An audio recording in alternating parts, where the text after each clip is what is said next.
Well, God bless America and God bless Jamal Murray. The Lakers Nuggets series is officially over. Nuggets in 5. I originally predicted 6, and honestly, would not have been shocked to have seen this go to 6. The Nuggets kept this way too close for comfort. There were a lot of mistakes made. I'm going to take this W and I'm going to be happy, but I'm also going to look ahead in this post-game reaction to the series that awaits the Denver Nuggets, which is to their toughest competitor by far, the Minnesota Timberwolves. My hot take of this post-game reaction is this: whoever wins the Timberwolves Nuggets series is winning it all. I feel very confidently about that. I do not fear the East the same way that I fear the West, and I believe if the Nuggets can get past the Timberwolves, they have everything in their arsenal to win another championship. But I honestly would not be surprised to see the Timberwolves get past the Nuggets because they are the real deal, and I'm not going to sit here and sugarcoat things and make it sound like we got past the Lakers, we can do anything. We played 5 games of poor basketball, and that is just the simple truth of the matter. Yes, the Nuggets came out on top in the first round of the playoffs, but in a very ugly fashion.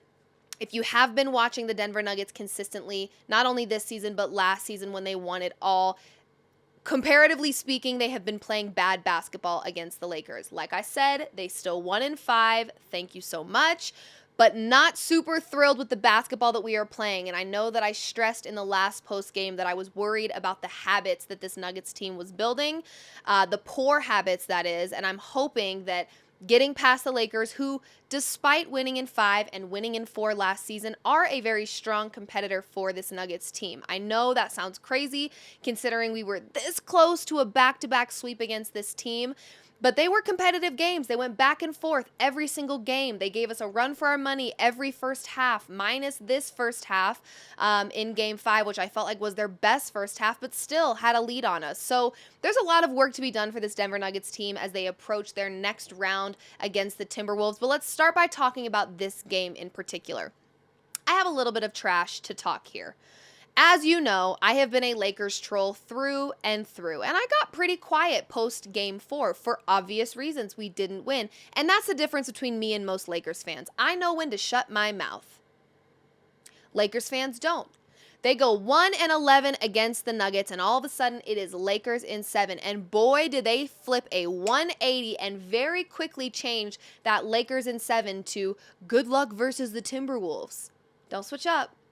Don't switch up now. Where's the kudos? Just say good job. How impressive is it that against LeBron James, this team is 1-12? Just give us our pat on the back, hand us our flowers, and go cry yourself to sleep. My God, is it so difficult? It is for most Lakers fans.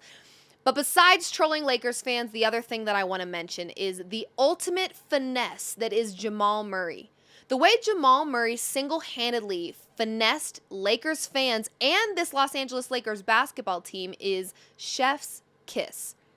I'm not even just talking about this buzzer beater in game, 2? I'm not even talking about just the game winner in game 2, okay? I'm talking about Jamal Murray himself having such a poor performance offensively. Like I said, relatively speaking, because we know poor for Jamal is not poor for all. But when you've watched Jamal play at his best, you know we have not gotten that consistently for 4 quarters for 5 games. We just haven't. But Jamal Murray, to be on the injury list all day, to have former athlete Keyshawn Johnson on national television celebrate his injury, his potential injury that almost kept him out of Game 5, just to turn around and play Jamal Murray basketball, the game that he loves, that we love watching him play. Jamal Murray tonight, just in case you forgot. 32 points, 3 rebounds, 7 assists. He was 5 of 10 from 3. Mind you, this man was warming up with ice on his calf, okay? All day long, Lakers fans are thinking, hell yes, Jamal Murray potentially out. This is our moment. We can do it. A former athlete on national television celebrating his potential injury. Not potential, he is injured. This man with one leg put 32 on your head. As if the buzzer beater wasn't bad enough in Game 2, he put 32 on your head with one leg.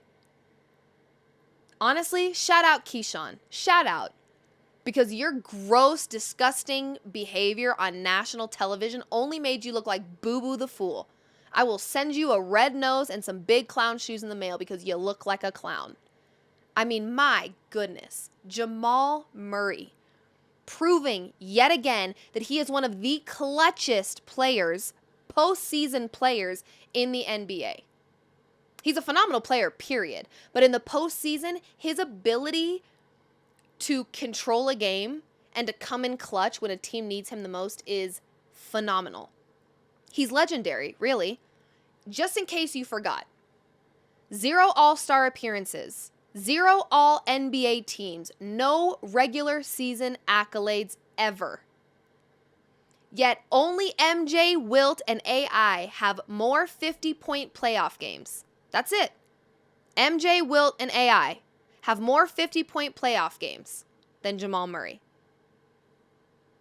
He's got one iconic playoff run under his belt, and he is one of 4 greats to say that they have 50-plus playoff games.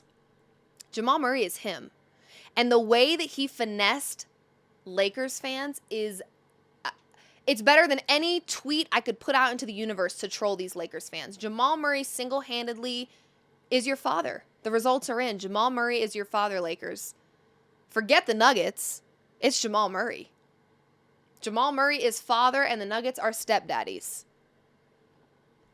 I mean, Jamal is legendary and such a unique player to have no accolades in the regular season, no all-star appearances, no all-NBA teams, and to be as clutch as he is in the postseason for this Nuggets team, a Nuggets team coming off of a championship, is incredible. And he deserves his praise. There's a lot of praise to give to Jamal Murray. Not so much to the Nuggets as a whole, and I'm just going to keep it 100 with you. Yes, we had Nikola Jokic, 25-29, just shy of a triple-double in this one, 26 points for MPJ. I think there is a massive shout-out that can go to Michael Porter Jr. in this entire series. He has been, in my opinion, the most consistent offensive player for this Denver Nuggets team, which I am so happy about, because I think there was a period of time where, I won't speak for everyone, but I was very nervous after everything he had to deal with behind closed doors with his family. I was worried we were going to get the same MPJ offensively that we got last season. His threes were not falling. He was not an offensive superstar last season. Defensively, he was huge for us in the postseason, but offensively, he was a little troubled last year. And this year, by far, against this Lakers team in this first round, has been the most consistent player. 26 points this game, 27 last game, 20 the game before that, 22 the game before that, and 19 the game before that. And rebounds. He had 2 games with double-digit rebounds. MPJ has been phenomenal, and we need that to continue against a team like the Timberwolves. Obviously, there was a very stark differential in free throws in this game, and I am not going to spend a ton of time harping on this, but any person that says this Lakers team does not have a free throw advantage is just simply not looking at data or numbers and choosing to turn a blind eye, because it's there. 27-9, and the Lakers missed most of theirs, which was very costly for them. It's not an excuse. I'm not saying that's the reason that they lost. There's 4 quarters in a basketball game, and the Nuggets played some really tough basketball in quarter 3, which they seemed to do all series long. But a lot of free throws given to the Lakers that the Nuggets did not get the chance to have, and they missed many of them, which I think was absolutely costly for them. But let's stay on the topic of costly, because it wasn't just the Lakers that had things go wrong. This Denver Nuggets team had 11, 12, 13 turnovers. How many of those turnovers do you think came from Nikola Jokic? MVP. 7. 7 turnovers by Nikola Jokic. And to be honest with you, probably one of my least favorite offensive performances by him. He was 12 of 21 from the field. 12 of 21 from the field. Very, very abnormal. did not go to the line one time this game. And I'm not going to sit here and say, you know, I'm not going to pull a LeBron James and talk about the replay center, although there was a moment where the replay center was BS. However, I highly doubt you'll see a single Nuggets player talk about the replay center. And I doubt the Lakers want to talk about the replay center tonight, considering it worked in their favor when Jokic got hacked 47 times in one play by AD. I digress. We won't hear LeBron talk about the replay center tonight. I'll bet you that. But you know what we will hear from LeBron James tonight? Retirement. This man is going to flirt with retirement in your face, and you're going to fall for it. You're going to eat it like it is the first meal you've had in 6 months and you are famished. You are going to eat it up. Just like the media is going to eat it up. The media is not going to talk about the Nuggets advancing to round 2. No. It's going to be all about, what does this mean for LeBron James? What does this mean for the Lakers? Who cares? They're going to Cancun. He's going to be sipping a pina colada tomorrow. Who freaking cares? But I guarantee you, he won't talk diddly squat about officiating. He won't talk diddly squat about replay center because it worked in their favor tonight. It just wasn't enough. But he sure will flirt with retirement, keeping everybody on the edge of their seats, staying all up in the headlines, being all a part of the drama, because that's what he does. That's what he does. And guess what? We fall for it. Not I, said the fly, but most of us fall for it every single time. Take your L. Take your gentleman's sweep and book a nice trip with the fam and go enjoy yourself and wait for Bronny to get into the league and figure out what your next move is. But don't you dare go post-game flirting with retirement. Please don't, I beg of you. You did it last year. Everyone took the damn bait, and here you are again with another gentleman's sweep. And you just need to just move on with yourself. Move on with your life. Go enjoy your vacay. Go say what's up to Steph and KD. Go find a palm tree and sip on a coconut. I don't know what to tell you. But don't flirt with retirement. I already know it's coming. I just can feel it in my bones. I can feel it in my bones. So let's now talk about the Denver Nuggets, because hello, we have some work to do. I would be lying. I'd be a big fat liar and my pants would be on fire if I sat here and said, we're good. We got another championship on our way. Absolutely. Hell no, we don't. Not playing like this. Not with 13 turnovers. Absolutely not. It will not work. It will not work. And let me tell you something. Just barely we out-rebounded the Los Angeles Lakers. But against the Timberwolves, we better have our P's and Q's in order for those rebounds. Okay?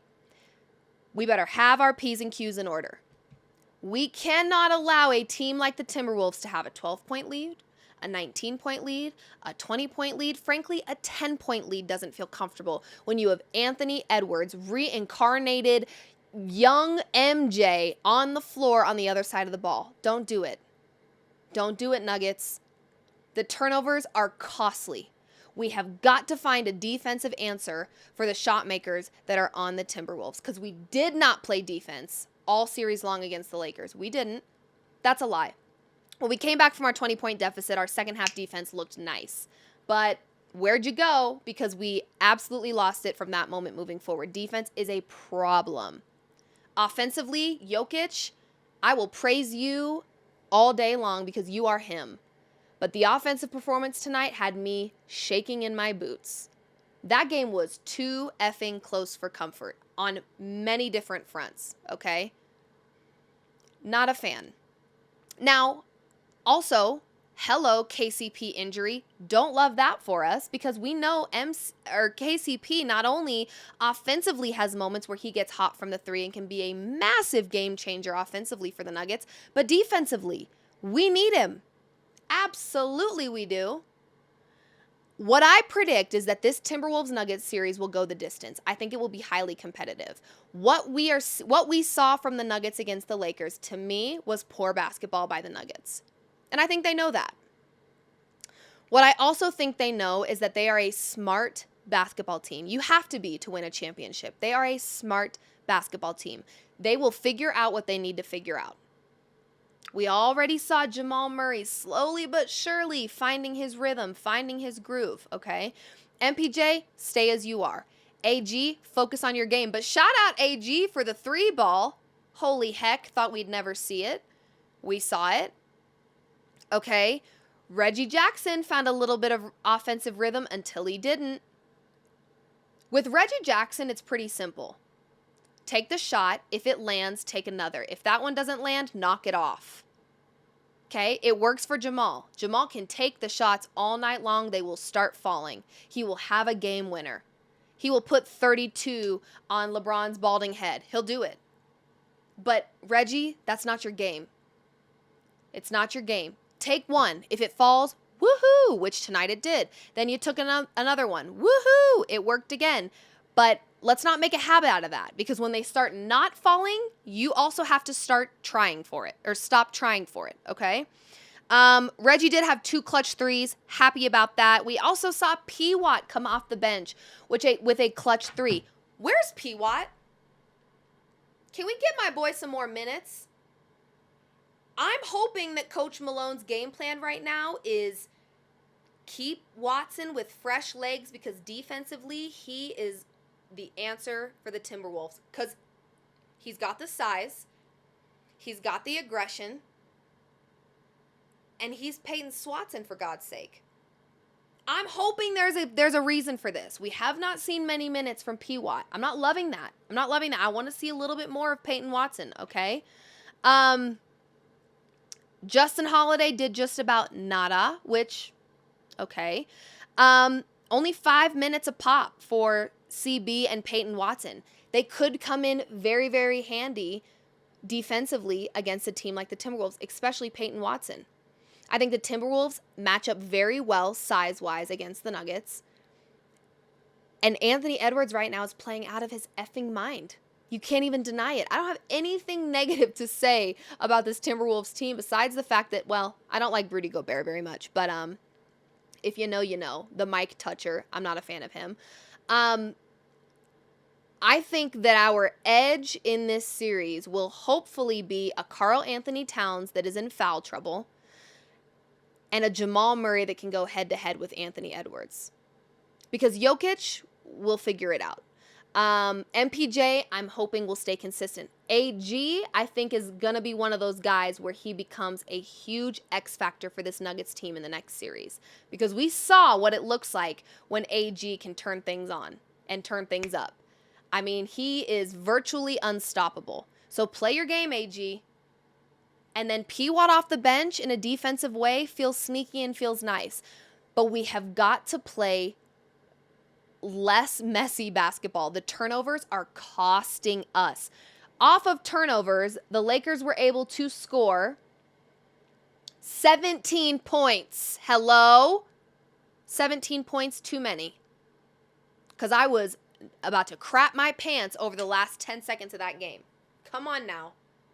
Turnovers, we got to fix them. Sloppy, sloppy, sloppy basketball. And I am just praying to the basketball gods above that the Nuggets know that they don't have to play their best basketball to beat the Lakers. So they were pacing themselves, and they've got something up their sleeve, and they are going to be ready to go against the Timberwolves, and I don't have to worry about it. One could only hope. So all in all, congratulations to the Denver Nuggets for proving that they are the better team against the Los Angeles Lakers. Pretty plain and simple. But what lies ahead is scary, and it has been scary. Even though the Nuggets were able to take down the Timberwolves last season, it still was a very competitive series, in my opinion. And in the regular season, we saw the Timberwolves, the Thunder, and the Nuggets all fighting for that number 1 seed all season long. The teams that remain in the Western Conference are them. They are. It's only going to get harder from here, Nuggets. So we have got to clean up those turnovers. We've got to get a more consistent version of Jokic offensively. We've got to get a defensive answer for shot makers on the opposing team, especially when you have Anthony Edwards. Hello. There's a lot of things that need to be tightened up a little bit for this Nuggets team. But what people forget is that they're smart. This is a smart basketball team that returned nearly their entire championship roster. They know how to win a championship. They know how to pace themselves. They know how to go the distance. So we just need to see those turnovers. That, to me, is probably the biggest issue right now. You had KCP go down early and then playing, injured the majority of the remainder of the game. Okay. You had a very, very large free throw disadvantage for the Nuggets. Not blaming it on the way the game ended up one way or the other, but it was there. You had Jokic, who was playing very out of character offensively, and still very, very limited defense being played. All that, and 13 turnovers. All of that, and you still got a dub. So you know how to do it. You're a good basketball team playing really messy basketball. So if we can tighten up some of those things, I think that this series can go the distance against the Timberwolves. I think right now the Timberwolves are playing with more talent and the Nuggets are playing smarter. Not right now. The Nuggets are capable of playing smarter ball than the Timberwolves, and that will be their edge. But the Timberwolves have a lot of firepower right now, and they have a lot of momentum working in their favor, and they are playing great basketball. So I'm not going to be sleeping comfortably probably for the next 2 weeks. Don't think so. Nope. I think I'm going to need a lot of melatonin in the next couple of weeks, but I am just glad to be rid of the Lakers trolls from my mentions. Although I've already seen some of the Lakers trolls changing their profile pictures to Anthony Edwards. Grow a pair and stick to your guns, you wussy. Seriously? The moment the Lakers are eliminated, you're changing your damn bio to be a massive Anthony Edwards fan. Nah, you say it with your chest. You were all about King James when you thought you had a chance, and now here you go. Blah, blah, blah. Just yapping. I've had it. Anyway, Nuggets in 5. Woo! Thank you, sweet baby Jesus. Love to see it, but a lot of work still to do as we enter round 2 and face a team like the Timberwolves that is just a really great stinking team. They just are. So we shall see. We will be back with some more post games as the Nuggets continue to play, hopefully with just some good basketball. Hopefully it goes the distance. There's a lot more. The Nuggets need to enter round 2 with a little more urgency. And I hope they know that. And I'm sure they know that. But there needs to be a lot more urgency behind this Nuggets team as they enter round 2 of the playoffs. So let's go Nuggets. Nuggets in 5. The Nuggets are now 12-1 against the Los Angeles Lakers. Who's your daddy? We love to see it. Don't fall for LeBron James's retirement BS if he happens to throw that towards the media that he knows will gulp it down. Don't fall for it. Go on vacation, LeBron. Go enjoy yourself. And Keyshawn Johnson, keep Jamal Murray's name out your mouth. Matter of fact, keep all the Nuggets out your mouth. Actually, matter of fact, maybe don't. Because you look like Boo Boo the Fool right about now. You chuckled. You thought it was hee hee ha ha ho ho so funny. And he put 32 on your head. But shame on you as a former athlete for laughing and celebrating another athlete's injury. Despicable and disgusting. But anyway, I digress. Let's go Nuggets.